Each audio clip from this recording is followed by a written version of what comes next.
People everywhere have discovered that there's a bit more to the symbols around them. An unseen force steering the world, leaving its mark every place it touches. But if bound to material and reason alone, the logical mind immediately sees symbolism's big flaw. Take these, for instance. The countless pictures of politicians and various other celebrities throwing up what appear to be satanic gang signs. Now, if you think these pictures are all coincidence, I want you to turn off this video and go watch TV. Of course, this begs the question, surely the elite have better ways of identifying themselves to each other? Strategically speaking, hidden in plain sight doesn't make a whole lot of sense. Why not lies in plain sight and leave the truth completely undocumented? Foolish, of course, but you can't own the world and be a bunch of fools, and you need more than cruelty to hijack the world. You need guidance. Their symbolism usually falls under one of two categories: predictive programming and hidden in plain sight. Predictive programming is a technique where people are exposed to a message that causes them to respond in a pre-programmed way to similar future events. Typically, there's a crisis, and that crisis, by the end of the movie, is resolved using certain means. When that event occurs in real life, the individual, although knowing this is real life as opposed to a movie, is inclined to respond similar to those who had been seen succeeding in the movie. You hear it all the time when somebody says, it's just like this movie or that movie, so it definitely has its effect. Then there's hidden in plain sight, the more mysterious of the two motives. Hidden in plain sight is more like taunting than a clever chess move. It involves putting symbols and messages out there, encrypted in such a way so that, if you're not looking for them, the meaning will fall below the threshold of your notice. The number of clues the Illuminati offer outsiders who know the hidden meaning of their symbols is needless, conspicuously needless. So, who stands to gain?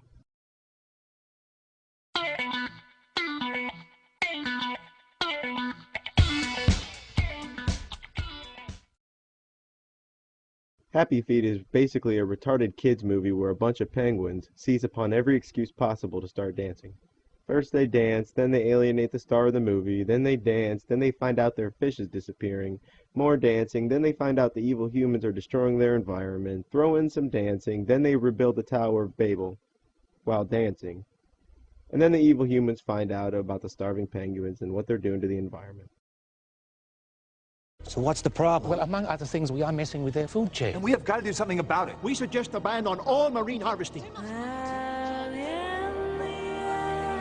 Why should we do anything at all? They're just a bunch of flightless birds at the bottom of the world. Is equal to... I don't want to live alone without penguins. So what are we going to do about it? We gotta be the sheriff. Bang up the sign, no fishing.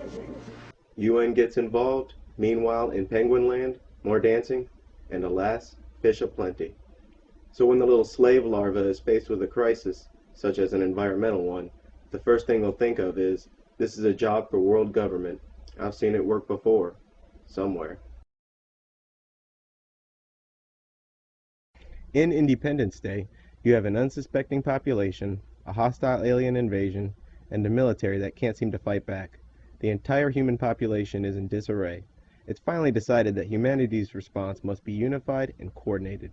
They form a world government of sorts, in that they form a global command structure, find out the aliens' Achilles heel, and humanity is saved. Now, to its credit, Independence Day contains no dancing. There are, however, at least two layers of predictive programming. First, world government solves a problem. Fish aplenty. Secondly, it's eventually the plan of the elite to convince us into a bogus alien invasion, or perhaps a real one the Illuminati would rather avert. So this prepares us for that us against them mentality. In H.G. Wells' Things to Come, humanity has been decimated by war.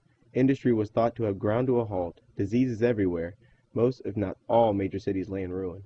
But a world government is forming in the background, hell-bent on destroying all sovereign states. Using advanced weapons like aircraft and poison gas, the world government pounds at rogue nations. Eventually, those pesky tin pot dictators are destroyed, and the new master race, together with a world government, march triumphantly into humanity's great new age. In the movie, it's progress this, progress that, painting national sovereignty as problematic and against progress. This is certainly an example of predictive programming. This movie, released in 1936, preceded World War II by only 3 years, and the formation of the United Nations by only 10. This movie was definitely meant to seed the mind with things to come. In Fight Club, a seemingly normal guy is living a double life. In one, a yuppie, in the other, a terrorist. His alter ego, Tyler Durden, is leading him into a world of extremism. carrying out acts of violence and terrorism, not for financial gain, but for ideological reasons. Eventually, the nameless main character would be tricked into rigging large financial buildings with explosives. Now, this is hidden in plain sight because the World Trade Center was brought down in a similar fashion, but it's predictive programming because it lends itself to the idea that such an act against a financial center was the work of extremists rather than the authorities. 300 is an excellent example of predictive programming, and hidden in plain sight if you have the right eyes. First, you have the King of Sparta, and an alternate history of Greece where shirts are illegal and all of Asia is sending its hordes of soldiers. You have the ruler of Persia, a black guy for some reason, and you even have the Ephors, greedy, inbred black magicians who secretly rule over even the kings of Greece. Sound like anyone we know? So the Spartan king goes out to pick a fight with the Persians, with Persians who appear determined to be helplessly impaled on one side, and the brave Spartan king with his elite fighting force on the other.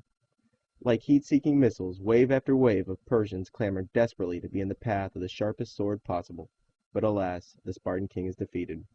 Now it's no secret that the New World Order wants to move into Asia, but naturally it will face hordes of enemy soldiers. So it helps to have it implanted in the minds of people that a superior few can stand against the many. Yeah, the Arabs will just walk right into your spears, and if the Chinese give you any trouble, just push them off a cliff. They foster this idea because this is exactly what they're cooking up.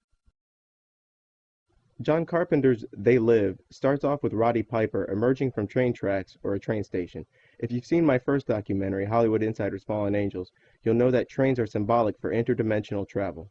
Roddy first just tries to get by in his new life, but eventually his curiosity would get the better of him. Soon he would realize that the world he lived in was false, and that there's non-human beings masquerading as ordinary people. He then tries to bring in his new, rather reluctant friend into this knowledge. They both set out to undo this conspiracy, eventually succeeding in a sacrificial way. This is an instance of hidden in plain sight, an uncomfortable truth mixed in with trivia and displayed to the masses. But this story of the quote-unquote vampire hunter is common, so if John Carpenter was making a savior out of Roddy, then it also is predictive programming. In The Matrix, a Messiah-like character called Neo learns his world is an illusion, and there's a war happening behind the scenes. After much trial and discovery, he eventually finds out he's the chosen one and defeats the machines. From a hidden in plain sight perspective, it reveals that the world the masses live in is imaginary.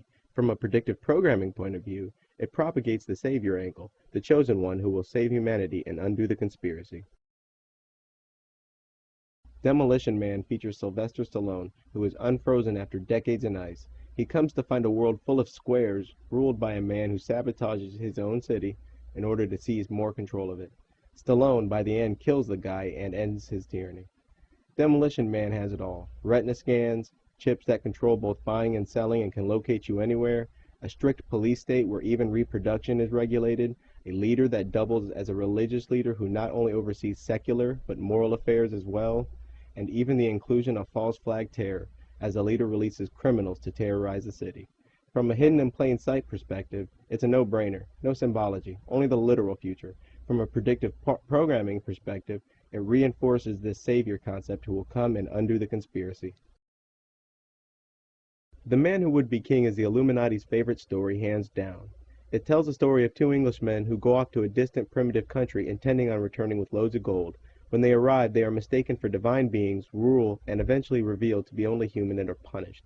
Since its only message is that the next one to arrive claiming to be God is a fraud,